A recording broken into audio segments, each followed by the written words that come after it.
Good afternoon, everybody. Brian Lord, AnnBri Logistics. Well, finally made it home and off the road from truck driving and everything, and we're going to get our birds put together.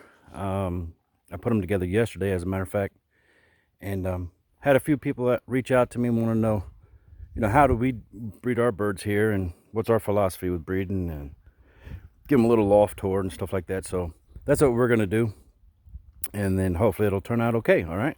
So I'm going to kind of give you a little overview of where we live and what the conditions look like for the birds when they're flying and stuff like that. So let me switch it around. Okay, we live in eastern Kentucky, south of Moorhead and Mount Sterling. So you can see this is the farm here. This is all of our property, and you got a bunch of ridge lines, and here's our loft.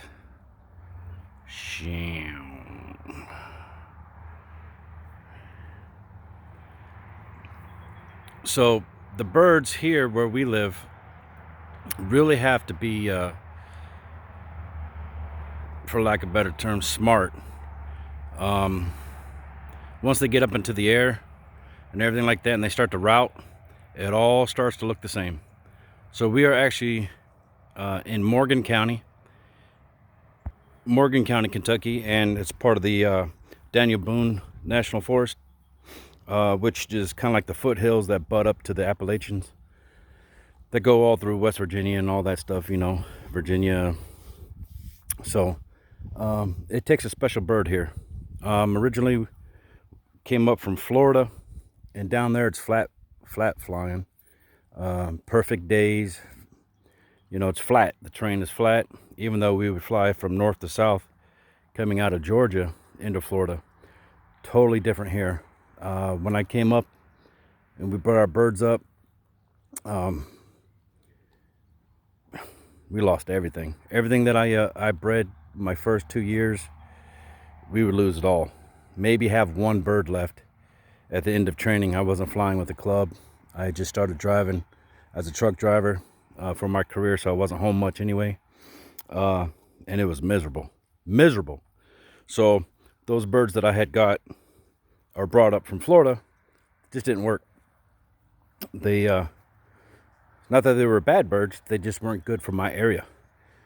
So over the course of a couple years, I would bring in this bird, bring in that bird, make some contacts with people, try them out, try the youngsters out. I'd breed from them off my original line. The survivors would continue to breed. The ones that didn't make the cut, they didn't have no youngsters after 2 years, they was out. So, and that's the hardest part of breeding, is who stays and who goes. Now everybody has different philosophies on that. Some people give them a year, some people give them 2 years, some people give them 3 years. I generally give them 2 years, but each year they'll have 2 different mates. So that's kind of like equivalent to 4. You know what I'm saying? They get 2 different mates per year, and then I test those youngsters vigorously. If I'm not racing in a club, which there are a few clubs in my area. One is the Lexington Club. That's about 86 miles east of where I live, air miles. Got Covington, Cincinnati. That's an hour and a half drive, almost 2 hours drive each way, up that way. And then that club, those 2 clubs, plus the Louisville Club and the Evansville, Indiana Club, comprise the Kentucky Combine. So, I would test my birds for every year for 2-3 years, see what survived. I would send a couple birds out to one loft race. At that time, I did the Texas Shootout, and it was just a way for me to see, hey, how are my birds stacking up against other breeders across the country, because I couldn't fly. There was some issues with the club letting me join them because they thought I was too far east, but we got that resolved, and I was able to start flying with them. Didn't do that good. My main goal was to at least make the front sheet if I could, but definitely the second sheet, and have birds on the day, right? And I would ship 8 birds because that's all I had. 6 birds, 4 birds, 3 birds, until we got down to the 300. I think I shipped 2 birds because that's all I had. They were set up, ready to go, and there was no day birds that day on the 300. I got my first bird in at like 8 o'clock in the morning the next morning, but we won. So we won the club on that one. And then that's when the politics started jumping in, right? You guys, some of you guys might know how that is. They all want your money. They don't want your input. And as long as you ain't doing nothing, you could be a member, right? But anyway, so that's kind of told me we were on the right track with our breeding program. What I do is I set up a breeding program based on the research that I found or what I want to change, and I stick with that program all year. So breeding, how we feed, when to medicate, when not to medicate, the training program here at the house. My family, my wife, my kids were still at home at the time. They all knew, hey, try to stick as close to possible on the program that I gave you, and try not to deviate, so that way I know what we did right or what we did wrong, you know? So anyway, I did all that for a couple of years. Flew with the Covington Club, flew with the Lexington Club, flew in the Combine, and it was in 2000, I don't know, 18, 19, 20, somewhere in there. 20 was my best year. Yeah, we just started, it was like gangbusters, getting on fire, you know. We didn't win every race, but we were consistent. You know, come in third, come in second, come in fourth, come in first, come in sixth, come in third, you know, that type of thing. So that's what I look for, consistency. I would love to win every race, but I just know it's not going to happen where I live. We got some good guys. They got good birds, been flying a lot longer than me. And once they get their birds dialed in, they're hard to beat. Plus, I've got 80 miles over, you know, to the east. So by the time my birds come over this way, they're pretty much by themselves. So the break points are always different. But hey, we do the best we can. I enjoy flying my pigeons. I will sit out here in the rain. I will sit out here in the snow. Doesn't matter to me. I got to see that first bird come home. And if it takes all day, well, then it takes all day. My family knows. Saturdays, because we'd ship on Friday, Saturdays, hey, that was Mr. B. That was Brian's day. Don't with me at all. You better ask me everything that you need me to do before 8 o'clock in the morning. Because come 9, I'm starting to clean the loft, prep, get ready for the release, you know. Birds ain't even turned out yet. But anyway, I'm going to give you guys a quick walkthrough. It is winter time. The snow just thawed off a little bit, but it's still cold and wet and everything. So trekking in a lot of water, a lot of mud, but just look past that. Hey, you're a pigeon flyer, so it don't matter, right? But I'm going to give you just a quick tour, and then I'm going to take a break, get this video uploaded, and then we'll go right into my breeding pairs, okay? So here we go. So we're going to come on in. This is what I call the office, the racing office. No, baby, sorry. Oh, pup dog wanted to come in. So just basic little room. Got my little pegboard with some of my notes and how do we qualify for AU Hall of Fame, the requirements, how do we qualify for Ace Pigeon. Here's the races, and these are my distances, and this is faded out now. But you see 188, 168, Cornersville 260. These are some of my birds. Let me get that light off. I don't know if it'll, yeah, that's good. This is Sophie. Back in 16, this is one of the groups that I sent to the Texas shootout. This is what she did, right? 30th average speed overall. That girl right there, she was from my own line with a little bit of Yanni Saints Hubens. I love that pigeon. She's no longer with us. She got sick 2 years ago and she passed, but some of her blood's still running through. So that's how I knew I was on track. She won us a little bit of money, and of course we reinvested that in new stock. This here bird is Kalani. I think this is my favorite pigeon by far. She was bred by a friend of mine, Dan Labo, up in Minnesota, and he sent her to me in a group of youngsters. This is what she did.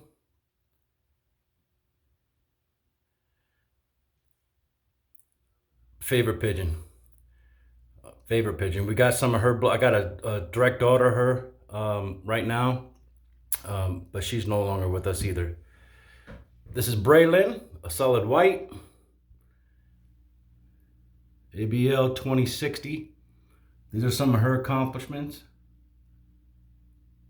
Right there, solid white. So yeah, whites can fly if you get the good lines. This, matter of fact, this bird right here won me the 21 Old Birds Triple Crown average speed. See how slow that is here? Now I know they spelled my name wrong, but it's all good. So in my area, it's typically slow. Typically slow. And there's my AAU lifetime member, all that kind of good stuff. This is just one of my dry erase boards where I write down, notes that I want everybody to see. Kind of call it my battle board. But anyway, there's the clock, computer, printer, yada, yada, yada. All right, so let's take a look down the hallway here. There we go. Again, guys, it's a little bit of a mess, but here's our section 1, what we call section 1. This is where we'll keep our widowhood cocks, typically, or yeah, just pretty much the cocks. When the races start getting longer, I'll move the cocks over here so they can claim a box and use all that for motivation. Section 2, just a standard stick perches. Usually I keep the hens over here, and then that's a sliding door in between two sections. Every one of these sections are linked together by a sliding door on the inside and on the outside of the aviary. See, I can open up those doors, fold them up, lock them in, and then the birds can move around. I don't have to grab them. I can just open up those doors if I have them all locked out, and then walk them down to the next section that I need them in, vice versa. Same with the inside. This is section 3. This one's a mess.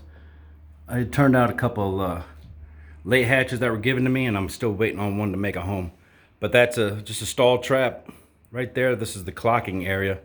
I could take that out for the window and then scan the birds. Section 4. You can see they're all going to be pretty much as uniform as possible. These sections are 6 by 8, with the exception of the widowhood cock section. This section right here is just a little bit bigger.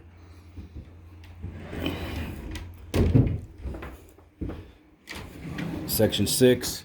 This is usually where I keep my stock hens, down here. Now this section is bigger. You can see we're already at the end of the original building. The original building was 40-footer, and then we added this next section right here that I'm standing in now, which is an additional 20 feet. Hey boys, say hi.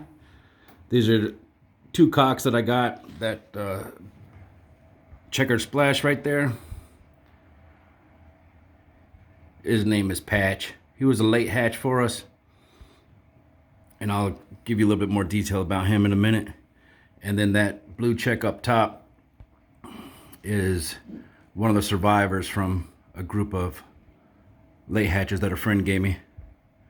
So he made the cut at least to stay. And then we'll open up this next door, and then right here is what I call the breeding and feed room. Just depends on the time of year. So I got the individual breeder cages that you get from Foy's. So I got 16 of those. All my different feed cans, mixes, grit. I got a heater, trays. This is my little breeding board with all my notes. And then supplies. So just a quick little walkthrough. I know it's nothing big, but the overall loft dimensions are 14 by 80. I have the two office sections or outside sections with the doors that you can access from outside. Those are about the same size. So I use one for feed, breeding. The one down here at the end where we came in, I use that for the racing, and I'll sit right there in the doorway with my chair on race days waiting for birds. And then you got all these sections all through here. I do have the vented upper level here so the air can get out. There's a window directly across from every window that's in the section. So boom. And that's to help with the ventilation. This is just a standard shed that you could buy for any of those like rent-to-own places or something. We've got a bunch of Amish communities up this way. So one of the Amish guys that I know owns where we got this building from, and it's just, I know it's solid, get a good deal, I can make a few payments. They come bring it, set it up for me. I just got to do the inside. So that's just a quick little walkthrough. I hope that kind of gives you some sort of idea of what we're working with here at AnnBri Lofts in Eastern Kentucky, Hazel Green, Morgan County. So let me look at this video. I'll get it uploaded, and then we'll go right on into the breeding pairs. Y'all take care. Bye.